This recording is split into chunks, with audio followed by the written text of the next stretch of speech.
This is it guys. Dual contact signal lights para sa rear. Paano nga ba ito ikabit? Tara turuan ko kayo. Step 1. Tanggalin nyo lang ang mga sumusunod na screws at fairings para mabilis ikabit ang dual contact signal lights sa likod. Tanggalin nyo lang ang buong ito.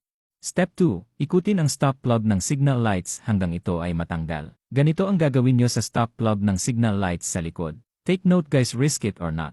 Kailangan nyo sirain ito pero pwede nyo rin naman ibalik if gusto nyong mag-back to stock signal lights. Step 3. Putulin nyo lang ang wire na ito at itago ang mga ito na kasama sa stock plug. Step 4. Ganito naman ang gagawin nyo sa converter, hilahin nyo lang ito, ilabas ang wire na pula at tanggalin sa case nito. Step 5. Ipapasok or isuksok ito sa stock plug ng inyong signal lights. Step 6. Ilusot muna ang wire na pula at ipasok ang plug ng converter. Step 7. Itap or paduktungin naman ang wire na pula at wire ng stock plug na pinutol galing sa stock plug. At ayan guys, nakapasok na sa stock plug at nakatap na rin ang wire. Step 8. Hiwain or hatiin nyo lang ito ng maliit para mailusot ang wire ng steady lights nito. Step 9. Ibalik ang stock na plug ng signal lights na merong converter sa loob nito. At ayan guys, goods na.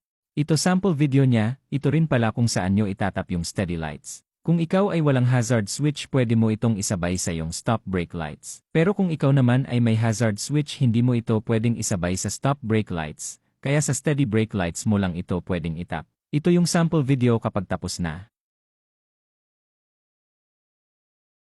Yun lang guys, please follow, share and subscribe for more tips and video. Thank you for watching.